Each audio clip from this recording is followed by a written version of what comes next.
Hello friends, welcome to our channel Jharkhand study 99। Friends, आज की class में हम लोग देखेंगे झारखंड एक्साइज कांस्टेबल का जो पेपर 2 होगा तो वह क्लास 10th का हिंदी होगा, जिसमें से हम लोगों को कृति का भाग 2 और क्षितिज भाग 2 पुस्तक पढ़ना है। तो कृति का भाग 2 का जो अध्याय 2 है तो वह है जॉर्ज पंचम की नाक। अध्याय 2 में हमारा है जॉर्ज पंचम की नाक, जिसके लेखक हैं कमलेश्वर। जॉर्ज पंचम की नाक के लेखक कौन है? कमलेश्वर है। और इसके बारे में, लेखक परिचय के बारे में थोड़ा सा इसके डिस्कस कर लेते हैं। इसके बाद हम लोग ऑब्जेक्टिव क्वेश्चन देखेंगे इस चैप्टर से। तो हमारा पहला सवाल है कि कमलेश्वर का जन्म कब हुआ है? तो कमलेश्वर का जन्म हुआ है 6 जनवरी 1932 को उत्तर प्रदेश के मैनपुरी में। कमलेश्वर का जन्म कब हुआ है? तो 6 जनवरी 1932 को हुआ है। कहाँ पर? उत्तर प्रदेश के मैनपुरी पे हुआ है। कमलेश्वर एमए की परीक्षा किस विश्वविद्यालय से उत्तीर्ण की है? तो कमलेश्वर जी एमए की परीक्षा इलाहाबाद विश्वविद्यालय से उत्तीर्ण की है। याद रखना है कि कमलेश्वर ने एग्जाम पर पूछे जाएंगे कमलेश्वर एमए की परीक्षा किस विश्वविद्यालय से उत्तीर्ण की? तो इलाहाबाद विश्वविद्यालय से। कमलेश्वर किन पत्रिकाओं का संपादन किया? तो जागरण तथा भास्कर का। दो याद रखना है, एक तो हो गया जागरण और दूसरा हो गया भास्कर। तो कमलेश्वर ने किन पत्रिकाओं का संपादन किया? जागरण तथा भास्कर। दो याद रखना है। कमलेश्वर को कौन कौन से पुरस्कार मिले हैं? तो कमलेश्वर को पुरस्कार मिले साहित्य अकादमी पुरस्कार और पद्म भूषण पुरस्कार मिले हैं। साहित्य अकादमी और पद्म भूषण 2 पुरस्कार मिले हैं। और 2 पत्रिकाओं का संपादन किया है, जागरण और भास्कर का। कमलेश्वर जो जॉर्ज पंचम के नाक के लेखक हैं कमलेश्वर। कमलेश्वर की प्रमुख रचनाएं क्या क्या है?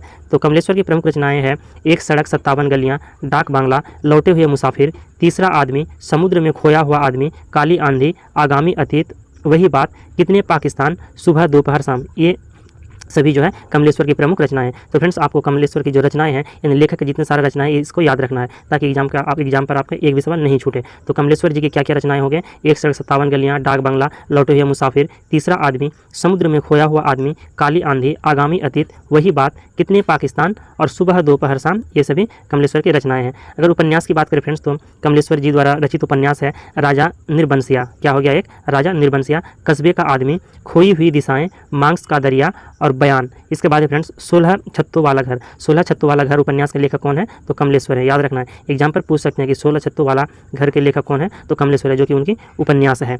इसके बाद है जिंदा मुर्दे कहानी संग्रह है। और ये जो जिंदा मुर्दे जो है फ्रेंड्स, यह क्या है? तो कहानी संग्रह है। कमलेश्वर जी की कहानी संग्रह का नाम क्या है? तो जिंदा मुर्दे। याद रखना है।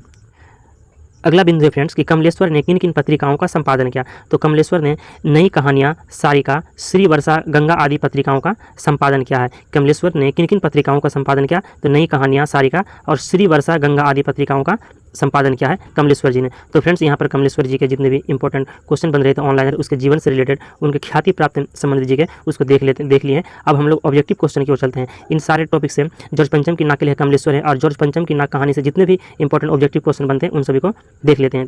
तो फ्रेंड्स, अब हमारा कहानी संग्रह आ चुका है जॉर्ज पंचम की नाक। जॉर्ज पंचम की नाक के लेखक जो है कमलेश्वर है, और इनसे जितने भी इंपॉर्टेंट MCQ बनते हैं, मॉडल चॉइस क्वेश्चन बनते हैं, ऑब्जेक्टिव क्वेश्चन बनते हैं, उन सभी को देख लेते हैं। पहला सवाल है कि जॉर्ज पंचम की नाक के लिए हथियारबंद पहरेदार क्यों नियुक्त किए गए थे? तो इसका आंसर हो जाएंगे ऑप्शन नंबर बी, कुछ लोग उनकी नाक तोड़ देना चाहते थे, इसी कारण से पहरेदार नियुक्त किए गए थे। अगला सवाल है कि लोगों ने अंग्रेजों की लाटों को कहाँ पहुँचाया? तो लोगों ने अंग्रेजों की लाटों को कहाँ पहुँचाया है? तो अजायब घर में। लोगों ने अंग्रेजों की लाटों को कहाँ पहुँचाया है? तो इसका आंसर हो जाएंगे अजायब घर में। फ्रेंड्स, सारे क्वेश्चन इंपॉर्टेंट है जो एग्जाम के दृष्टिकोण से बहुत ही महत्वपूर्ण होने वाला है। भारतीय अधिकारियों की परेशानी का क्या कारण था? तो भारतीय अधिकारियों की परेशानी का कारण था कि रानी का स्वागत कैसे करें, यह भी था। लेकिन इससे इंपॉर्टेंट है फ्रेंड्स कि रानी आए और नाक ना हो, यह परेशानी का कारण था। कि भारतीय अधिकारियों की परेशानी का कारण क्या था? कि रानी आए और नाक ना हो। इसका आंसर हो जाएगा ऑप्शन नंबर ए, रानी आए और नाक ना हो। अगला सवाल, दिल्ली में फौरन हाजिर होने का हुक्म किसे दिया गया? तो मूर्तिकार को। मूर्तिकार को दिल्ली पर फौरन हाजिर होने का हुक्म दिया गया, क्योंकि नाक की सभी को फिक्र थी, नाक की सभी को चिंता थी, इसीलिए मूर्तिकार आंसर हो जाएंगे। किन फाइलों की छानबीन की गई? सार्वजनिक विभाग की, दिल्ली नगर निगम की, पुरातत्व विभाग की या गृह मंत्रालय की? तो इसका आंसर हो जाएंगे पुरातत्व विभाग की। किन फाइलों की छानबीन की गई? तो पुरातत्व विभाग की। अगला सवाल, पहली बार दरवाजे बंद कर मूर्तिकार ने क्या सुझाव दिया? तो पहली बार दरवाजे बंद कर मूर्तिकार ने क्या सुझाव दिया? तो नेताओं की मूर्ति से नाक उखाड़कर जॉर्ज पंचम की मूर्ति पर लगाने का। नेताओं की मूर्ति से नाक उखाड़कर जॉर्ज पंचम की मूर्ति पर लगाने का यह सुझाव दिया मूर्तिकार ने।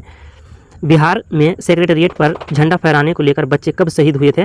तो सन 1932 में। बिहार में सेक्रेटेरिएट पर झंडा फहराने को लेकर बच्चे कब शहीद हुए थे? तो 1932 में। अंत में मूर्तिकार ने कैसी नाक लगाने का सुझाव दिया? तो इसका आंसर हो जाएंगे ऑप्शन नंबर बी, जिंदा नाक। अंत में मूर्तिकार ने कैसी नाक लगाने का सुझाव दिया? तो जिंदा नाक लगाने का सुझाव दिया। अखबारों में क्या खबर छपी? तो अखबारों में फ्रेंड्स नाक का मसला हल हो गया, यह खबर छपी थी। अखबारों में क्या खबर छपी थी? तो नाक का मसला हल हो गया, यह खबर छपी थी अखबारों पर। मूर्ति के आसपास के तालाब में पानी क्यों भरा गया था?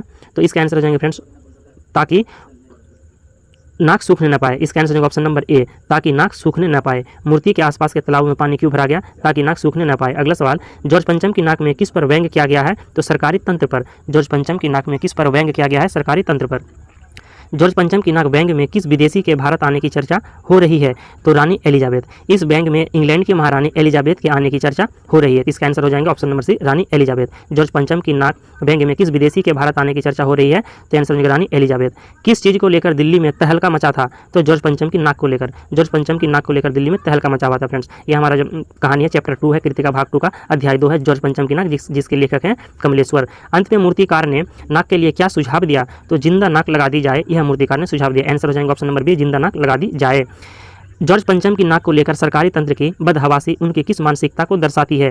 तो ऑप्शन नंबर सी, गुलामी की मानसिकता को दर्शाती है। आंसर हो जाएगा ऑप्शन नंबर सी। जॉर्ज पंचम की नाक को लेकर सरकारी तंत्र की बदहवासी उनकी किस मानसिकता को दर्शाती है? तो गुलामी की मानसिकता को दर्शाती है। रानी एलिजाबेथ के दर्जी की परेशानी का क्या कारण था? तो वह समझ नहीं पा रहा था कि रानी कौन सा सूट कब पहने। Option number B right answer हो जाएंगे कि रानी एलिजाबेथ के दर्जी की परेशानी का कारण था कि वह समझ नहीं पा रहा था कि रानी कौन सा सूट कब पहनेंगे। इंग्लैंड के अखबारों की करतनें हिंदुस्तानी अखबार में अगले दिन चिपकी नजर आती थी। इंग्लैंड के अखबारों की करतूतें हिंदुस्तान अखबार में अगले दिन चिपकी नजर आती थी। आशय स्पष्ट कीजिए। तो इसका आंसर हो जाएंगे ऑप्शन नंबर सी, जो खबर इंग्लैंड के अखबार में छपती थी अगले दिन वह खबर भारतीय अखबारों में छप जाती थी। इसका आंसर हो जाएंगे। नाक किसका द्योतक होती है? तो इसका आंसर हो जाएंगे फ्रेंड्स ऑप्शन नंबर ए, मान सम्मान या प्रतिष्ठा का। नाक किसका द्योतक होती है? तो मान सम्मान या प्रतिष्ठा का। नई दिल्ली में सब था डैश, सिर्फ नाक नहीं थी। कथन का आशय बताइए। तो इसका आंसर हो जाएगा ऑप्शन नंबर ए, नई दिल्ली में कोई विकास नहीं हो रहा था।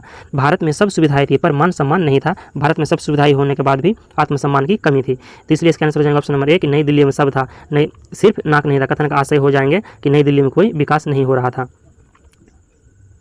अगला सवाल, रानी के सूट पर कितना खर्च आया था? तो रानी के सूट पर जो खर्च आया था फ्रेंड्स वह 400 पाउंड आया था। आपको याद रखना है 400 पाउंड। रानी के सूट पर कितना खर्च आया था? तो 400 पाउंड। इमारतों ने किस प्रकार श्रृंगार किया था?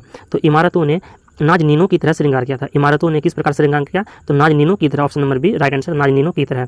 जॉर्ज पंचम की नाक व्यंग्य में कब की घटना का उल्लेख किया गया है? तो जॉर्ज पंचम की नाक के व्यंग्य में जो है फ्रेंड्स यह है इंग्लैंड की रानी एलिजाबेथ के भारत आगमन की घटना का उल्लेख किया गया है। रानी एलिजाबेथ का दर्जी क्यों परेशान था? तो हिंदुस्तान, पाकिस्तान और नेपाल के दौरे पर रानी क्या पहनेगी यह सोचकर रानी एलिजाबेथ का दर्जी परेशान था। याद रखना है फ्रेंड्स कि रानी एलिजाबेथ कहाँ से होकर गुजरे थे? तो हिंदुस्तान, पाकिस्तान और नेपाल के दौरे पर से होकर गुजरे थे। दिल्ली में सब कुछ था परंतु क्या नहीं थी? तो नाक नहीं था। दिल्ली पे सब कुछ था परंतु नाक नहीं थी। देखते ही देखते सड़कें कैसी हो गई? तो जवान हो गई। देखते ही देखते सड़कें जवान हो गई, चकाचक हो गई, क्योंकि रानी एलिजाबेथ आने वाली थी इसीलिए। मूर्तिकार यूँ तो कलाकार था पर डैश से क्या हो जाएंगे? तो पैसे से लाचार था। मूर्तिकार यूँ तो कलाकार था पर वह पैसे से लाचार था। इसका आंसर ऑप्शन नंबर डी, दुनियादारी से बेखबर था, यानी पैसे से लाचार था। रानी एलिजाबेथ के सूट के बारे में कैसी खबरें छप रही थी? तो जो मुख्य बिंदु है फ्रेंड्स, अब मुख्य बिंदु को देख लेते हैं कि रानी एलिजाबेथ के सूट के बारे में कैसी खबरें छप रही थी। तो रानी ने हल्के नीले रंग का सूट बनवाया है, उसका कपड़ा हिंदुस्तान से मंगवाया है और सूट पर 400 पाउंड खर्च आया है। जॉर्ज पंचम की नाक का किस प्रकार टूटी? जॉर्ज पंचम की नाक किस प्रकार टूटी है? तो जॉर्ज पंचम की नाक के लिए गुरिल्ला युद्ध हुआ। मौके पाकर किसी ने उसकी नाक तोड़ दी और पुलिस गश्त लगाती रही और नाक चली गई। इसका आंसर हो जाएंगे जॉर्ज पंचम की नाक से संबंधित। सरकारी तंत्र ने जॉर्ज की नाक के लिए क्या किया? तो सरकारी तंत्र ने जॉर्ज की नाक के लिए मीटिंग बुलाई और उसमें प्रस्ताव रखा। मूर्तिकार नियुक्त किया गया। अंत में जिंदा नाक लगवाई। पत्थर की किस्म का पता न चलने पर मूर्तिकार ने क्या किया? वह हिंदुस्तान के हर पर्वत पर गया। उसने मूर्ति के पत्थर को भी देखा। उसने भारतीय नेताओं की नाक से जॉर्ज की नाक की तुलना की।